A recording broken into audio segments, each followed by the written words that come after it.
Daniel Garro va a hablar con nosotros de lo que se conoció el jueves pasado, que fueron los números de inflación en la República Argentina y en Mendoza 2,7 para nosotros según la DIE. ¿Cómo andas, Dani? Buenas tardes. Julián, ¿cómo estás? Buenas tardes. Excelente. Bueno, vamos a hablar un poquito de inflación. ¿Por dónde lo querés encarar?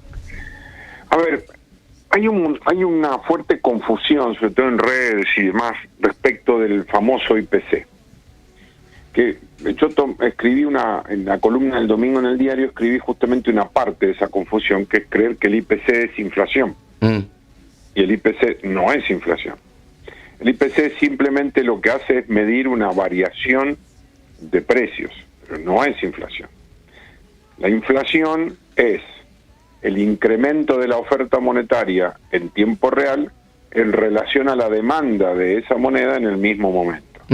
Eso es inflación, que tiene un impacto sobre los precios indirecto. Un impacto indirecto lo tiene, por supuesto, pero no es inflación la variación de precios. ¿Te puedo frenar ahí? O Sí, sea por que supuesto. si no hay un incremento de la oferta monetaria en un tiempo determinado respecto a la demanda de esa oferta monetaria, ¿no hay inflación? No, porque tenés que ver el comportamiento de ambas. Ah, ok. Y vos podés tener, mirá lo que decía Hayek, por ejemplo, que de alguna manera lo refrendó cuando él recibe el premio Nobel en 1974.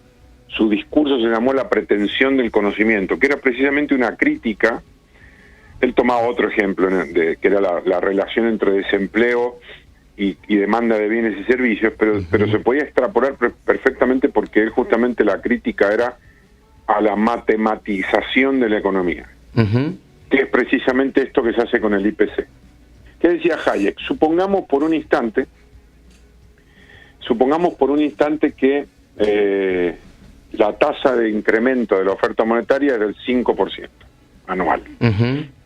Y la demanda, para hacer la cuenta fácil, porque nunca es así de matemático, simplemente es para yo poder ser claro. Y el incremento de la demanda de dinero es del 5% anual.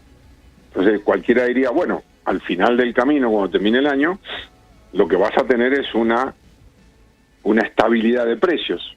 Porque si la oferta sube al 5% y la demanda sube al 5%, los precios no deberían variar.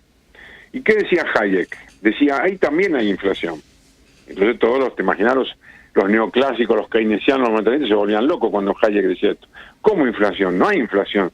Si los precios se mantienen estables porque la oferta subió un 5% y la demanda de dinero un 5%. No. Él decía, ¿y qué pasa si la oferta no subía un 5% y la demanda de dinero subía un 5%? Los precios se caían. Entonces hay una inflación encubierta, decía él. ¿Y por qué decía esto? Y acá viene un test para Julián. A ver, análisis y test. Dale. En una economía, esto es una pregunta que suelo hacer en los exámenes. A ver. En una economía de trueque, ¿hay inflación? Supongo que sí. Sí, en una economía de trueque puede haber inflación. No. Déjame pensar. En una economía de trueque puede haber inflación. Sí. No. Ya te digo mi argumento. Decime el tuyo. A ver. Y mi argumento es que es una economía de trueque, ¿no? Acá lo tengo a Verderico. Verderico tiene un paquete de leña, ¿sí? Sí. Y yo tengo 2 juguetes. Y lo cambiamos, ¿verdad? Hoy lo cambiamos. En una semana yo vuelvo a querer un paquete de leña y yo tengo también mis 2 juguetes. Pero para acceder a la leña necesito más. Por alguna razón su paquete de leña se volvió más valioso de la noche a la mañana, porque antes había 50 en ese lugar donde nosotros trocamos y ahora hay 25. Entonces Verderico, que ya ve que son menos los paquetes de leña, me dice, y ya no te lo cambio por 2 juguetes, papá. No. ¿Qué es lo que hubo? ¿Qué hubo? Una variación de precios relativos nada más. No inflación. Porque para él en mi ejemplo. Para él fue deflación y para vos inflación, entonces. Bueno, pero hubo inflación. No, y para él deflación, entonces. Está bien, pero el precio relativo, como bien lo marcaste, varió. Porque una cosa era cuando había 50 paquetes de leña, uno lo tenía Verderico. Pero no hay inflación, porque para vos sería inflación, porque tu precio en términos del paquete de leña subió y para él bajó. Bien. O sea, entonces, ¿cómo lo tomamos? O sea, lo equilibraste. ¿Como que es deflación o como que es inflación? Está bien, está bien. no hay inflación, ni deflación tampoco, en una economía de trueque. Por eso es que la famosa frase de que la inflación es siempre en todo lugar un fenómeno monetario. Pues si vos le sacás vos sacás la moneda de la economía y te pasás a una economía de trueque, sí, no hay inflación. Lo que hay es variación de precios relativos, digamos. Entonces, cuando yo digo esto, inmediatamente lo que agrego es, bueno, y entonces los econometristas, ¿qué hacen? No podrían medir la inflación, porque fabricarían un IPC que le llamás inflación. Por ejemplo, en tu caso sería un IPC con un incremento en relación al paquete de leña, y en el caso de Federico sería al revés. Entonces, ¿cómo lo medís eso? ¿Ves? Es un lío. ¿Por qué? Para mí, porque simplemente al no estar la moneda, deja de ser, deja de haber una inflación de la que se suele medir en términos de precios, que no es inflación, es variación de precios relativos. Unos bajan, otros suben, algunos suben un poco más, otros menos. Para mí, gusto en este momento está muy abstracto. Yo lo que quisiera es bajarlo al llano. No, pero es que ahora te quiero llevar a esa abstracción para que se comprenda primero el concepto, porque después viene el error, como he leído en algunos casos, que te dicen, no, pero ¿cómo puede ser posible que el INDEC refleje que vos destinás el 3,5% de tus gastos a pagar el alquiler? Uh-huh.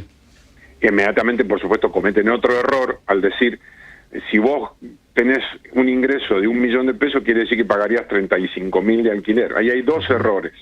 En primer lugar, confundir gasto con ingreso. Primer punto. Y el segundo error es creer que el IPC te mide a vos como Julián. No, claro. Obvio que no. Porque, no, mide la totalidad. O sea, ¿qué mide? Obvio. La totalidad del gasto. Julián alquila, Daniel Garro no. Uh-huh. Suma los gastos y ve la proporción de gasto de alquiler sobre la totalidad del gasto, no sobre Julián o sobre Daniel Garro. Por eso queda 3,5. Entonces, 3,5 sobre la totalidad. Por supuesto que el INDEC no es que se nutre de la encuesta permanente de hogares, uh-huh, como para ir teniendo alguna idea de cómo va evolucionando el proceso de gasto, que la tienen atrasada, dicho sea de paso, ahora se reforma y se toman datos más cercanos en el tiempo en febrero. Pero esto es muy importante explicarlo porque, pues yo qué le digo a la gente, no es inflación, punto 1. 2, va a variar dependiendo de la situación de cada uno, porque entonces vos si mañana dejás de alquilar, tu situación cambia. Entonces ya no sería lo mismo. Y ese es el punto que hay que tener en cuenta. Pero ¿por qué sería que vos armaras tu propio IPC.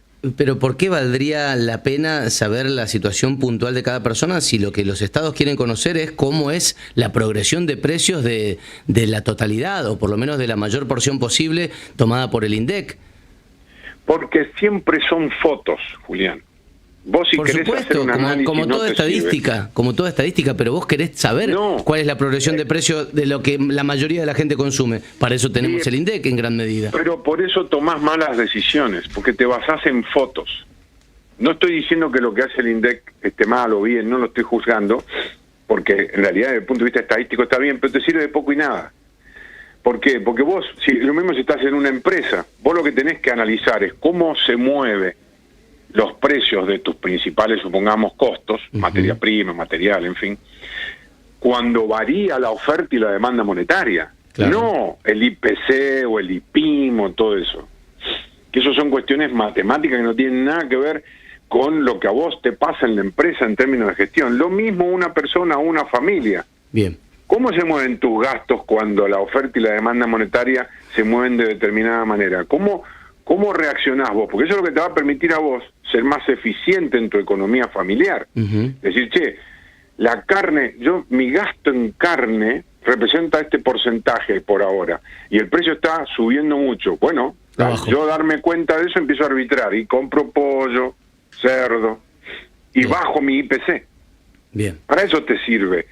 Por eso es tan importante aprender estas cosas, porque te sirve para tomar decisiones en economía familiar, uh-huh, para reestructurar tus gastos cada vez que vos tenés una situación, por ejemplo, estacional, como está pasando con la carne ahora, que todavía va a durar un buen rato, Después, si querés, explicamos el miércoles por qué. Y después te permite arbitrar si también sos empresario en la toma de decisiones y no simplemente agarrar el IPC y hacer la cuentita matemática. Por eso no hace falta estudiar tanto para hacer eso, es una simple cuenta matemática. La dejamos acá, primero para que mi croqueta pueda procesar tanta data, segundo porque se nos vienen las noticias, pero está bueno porque está muy bueno, sí, vos abrís la cabeza, tenés una mirada totalmente externa a lo que suelen ser los economistas tradicionales en los medios de comunicación. Creo que ese es uno de tus valores. Así muy importante lo siguiente, que es lo que le digo a todos los alumnos siempre, lo importante no son las respuestas, sino las preguntas con las que te vas después de la clase. Tal cual. Si vos venís con 10 preguntas y después que termina la clase te vas con 100, yo me voy contento. Claro. No con ninguna respuesta, porque yo no tengo la verdad revelada. No, algunas respuestas tenés. Gracias, Daniel. Nos reencontramos el miércoles. A vos también. Daniel Garro, economista.